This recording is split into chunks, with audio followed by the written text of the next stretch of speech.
With a little bit more time in play testing, I'm ready to showcase you guys my take on Gramgrace without any orders and my new Gramgrace deck. I'm super excited to showcase you guys my take on Gramgrace with the new support, a little bit more play testing, and what this deck can do. I think that the deck is in a really good spot right now. I know a lot of people have been talking about it being competitively viable, and I think it's getting to that point. Gramgrace with the new support definitely has more power, more rush capabilities, as well as more card advantage effects to take advantage of thanks to everything we got in set 11 through set 13 of Cardfight Vanguard Overdress. But enough chatter, I'll go ahead and get over to camera 2 to showcase it to you guys. But as always, if you enjoy seeing content like this, please make sure to like, comment, and subscribe. Do not forget the notification bell so you guys are always up to date on my newest videos coming out. Alright you guys, to get the deck profile started off with, for my ride line, I am playing the full Blaster Dark ride line with Gramgrace. Now my ride line with Gramgrace has changed a couple of times, but I've switched completely over to the Blaster Dark ride line because for one simple reason, I value the extra card in Soul.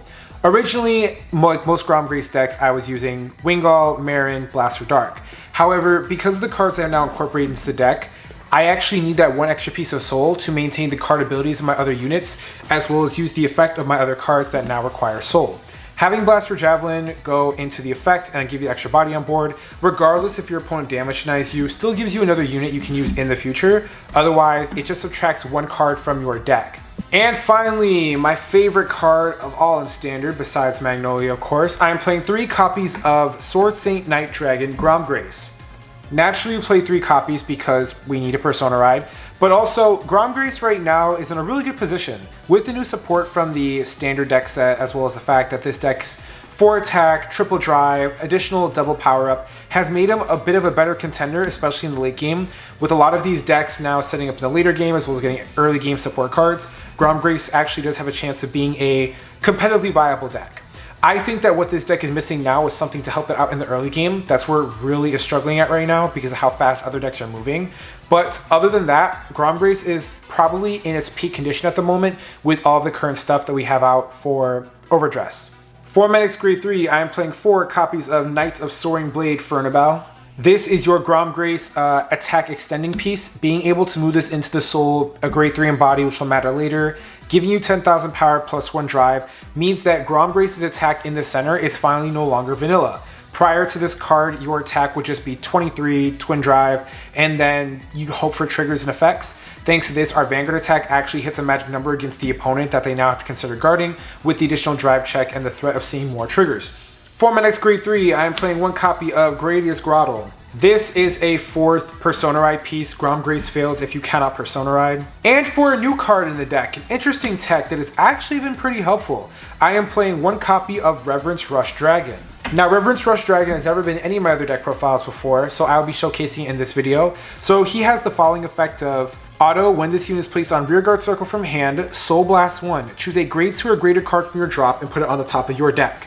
I'm playing 1 copy of Reverence Rush Dragon simply because, thanks to this card, we are now playing 5 copies of Persona Ride.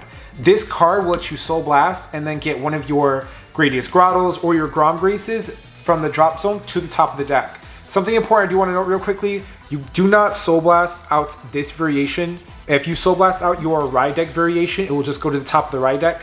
So be careful of that. But essentially speaking, in the late game, or if you had to discard your Gramgraces early for whatever reason, or you just lost one out to the Blaster Javelin or Visa, any other card effects, or just whatever's happening in the game, this card will let you get back one of your key Grade 2 or higher pieces, and we play a very important Grade 2 as well as Grade 3 pieces in this deck to give us our chances of seeing Persona Ride or key pieces going into next turn. For my very first Grade 2, I am playing 4 copies of Knights of Soaring Refinement Diffian. I discussed this in the last Gramgrace video. This is a mandatory 4 from the start deck. This card makes all of your center column Grade 3 units into a magic number.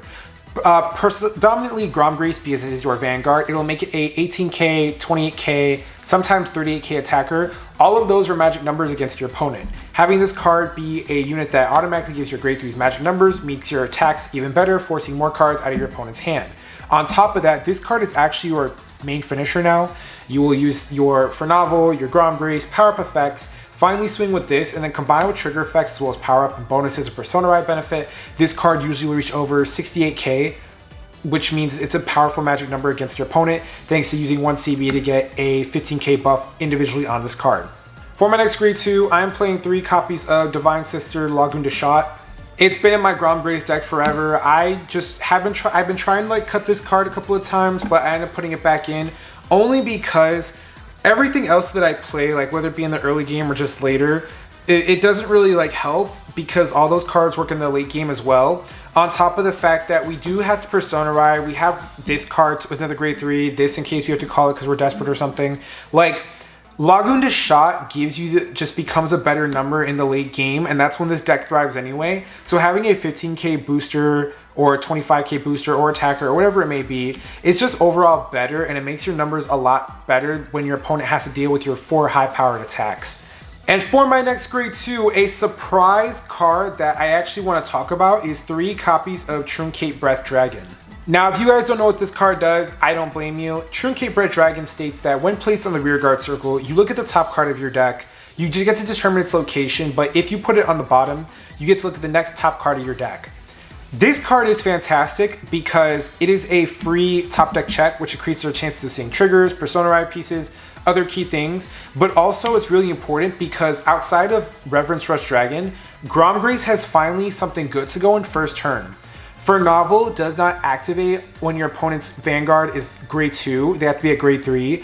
This does not get its power-up skill unless it's in the front row rearguard circle. This doesn't do anything until you have a grade 3 in Soul, and all my other stuff is for the rear guard. So outside of Truncate Breath Dragon and Reverence Rush Dragon to help you get back a piece from your drop zone, or at least stack your deck, this card has been fantastic. And I have been experimenting with other grade 2s, and if they become successful in this deck, I'll showcase it later. But I like the fact that this card is free, it's a top deck check, so you put it in the back row behind Gramgrace, you dictate what you draw into, and you get to increase your chances of drawing into triggers, pieces, or whatever it is that you might need with this card. Or if you need to deck in some more by stacking irrelevant cards to the bottom of the deck, this card also does that for you as well. For my next grade 2, I am playing 3 copies of Magic of Alteration Turner.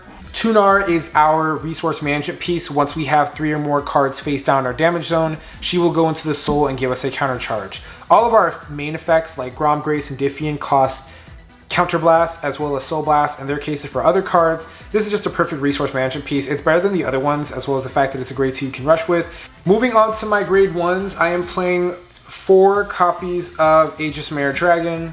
This is your Keter Sanctuary PG. It's important to play. You can obviously take out 1 copy for Elementaria as have another deck. And for a comeback card, I am playing 4 copies of Painkiller Angel. Now, Painkiller Angel is a piece I have seen a lot of people step away from, but I want to talk about it for a minute.